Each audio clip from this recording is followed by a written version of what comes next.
नमस्कार फ्रेंड्स, मैं आपके साथ टैक्स प्लानिंग विद HUF के बारे में चर्चा करूंगा। मैं वीडियो के माध्यम से आपको बताऊंगा कि HUF बनाकर आप किस तरह टैक्स प्लानिंग कर सकते हैं। तो इसके लिए फ्रेंड्स, हमें सर्वप्रथम यह जानना जरूरी है कि HUF क्या है, व्हाट इज HUF। यहाँ मैं आपको बताऊंगा कि इनकम टैक्स एक्ट में HUF की कोई डेफिनेशन नहीं दी गई है।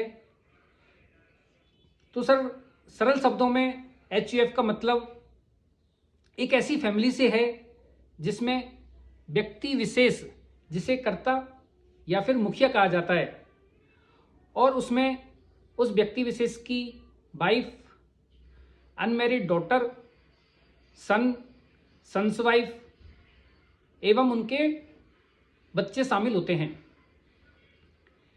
नेक्स्ट हम जानेंगे कि इनकम टैक्स एक्ट में HUF का रजिस्ट्रेशन किस प्रकार होता है, या यूं कहें कि HUF का पैन कार्ड किस तरह बनता है। तो फ्रेंड्स, उसके लिए एक HUF डीड की आवश्यकता होती है।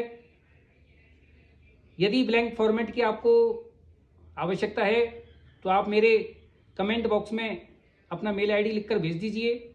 मैं आपको HUF डीड का ब्लैंक फॉर्मेट प्रोवाइड करा दूंगा।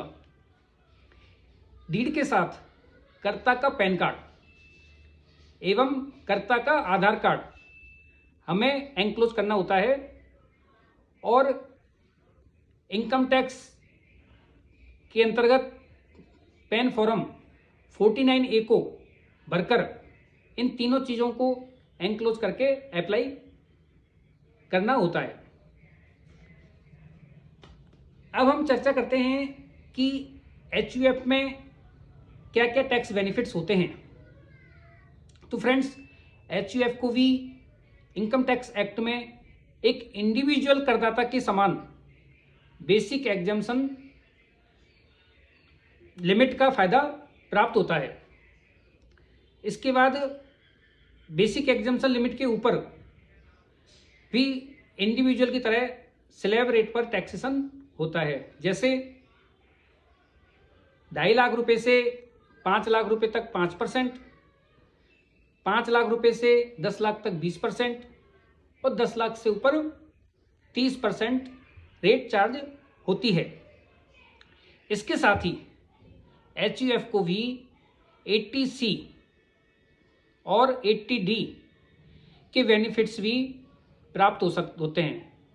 HUF भी अपने कर्ता के नाम पर या HUF के अन्य सदस्यों के नाम पर इन्वेस्ट करके 1,50,000 तक की छूट 80C के अंतर्गत ले सकता है। अब मेन क्वेश्चन आता है कि HUF में कैपिटल कहाँ से आएगी, इनकम जनरेट कैसे होगा। तो फ्रेंड्स, मैं आपको बताता हूँ कि यदि कोई प्रॉपर्टी हमें वसीयत में प्राप्त होती है तो आप ऐसी प्रॉपर्टी को HUF के नाम से ले सकते हैं, और इससे ऐसी प्रॉपर्टी से जो भी कोई इनकम प्राप्त होती है, जैसे उस प्रॉपर्टी से कोई रेंटल इनकम प्राप्त होती है या उस प्रॉपर्टी को बेचने से कोई कैपिटल गेन होता है, तो वो इनकम इंडिविजुअल करदाता की न होकर HUF की मानी जाएगी। यहां मैं एक एग्जाम्पल के जरिए टैक्स बेनिफिट बताना चाहूंगा। एक मिस्टर एक्स हैं जो कि सैलरीड पर्सन हैं, और उनकी एनुअल इनकम 12 लाख रुपए है। यदि वसीयत में प्राप्त प्रॉपर्टी वो अपने नाम से लेते हैं और ऐसी प्रॉपर्टी से 6 लाख रुपए का एनुअल रेंट प्राप्त होता है, तो मिस्टर एक्स के हैंड्स में टैक्स 30% के हिसाब से 1,80,000 रुपये होगा, क्योंकि उनकी पहले से ही 12 लाख रुपए की अदर इनकम है।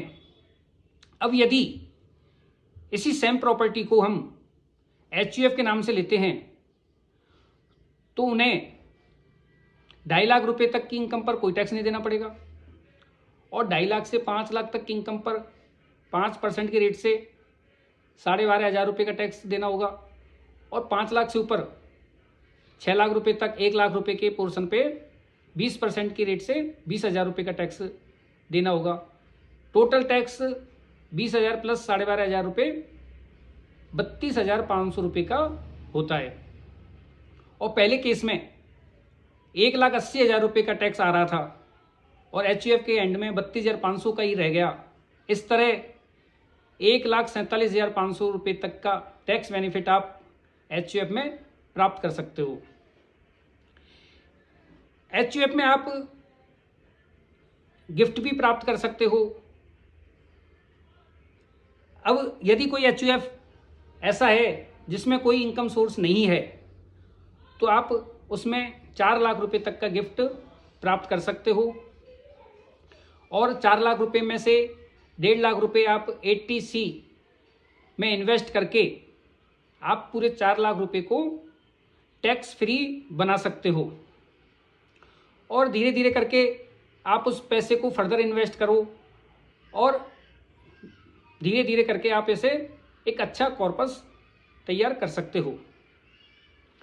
तो फ्रेंड्स, HUF से रिलेटेड आपकी कोई भी क्वेरी है तो आप मुझे कमेंट बॉक्स में लिखकर भेजिए। मुझे आपकी क्वेरी सॉल्व करने में बहुत खुशी होगी। धन्यवाद।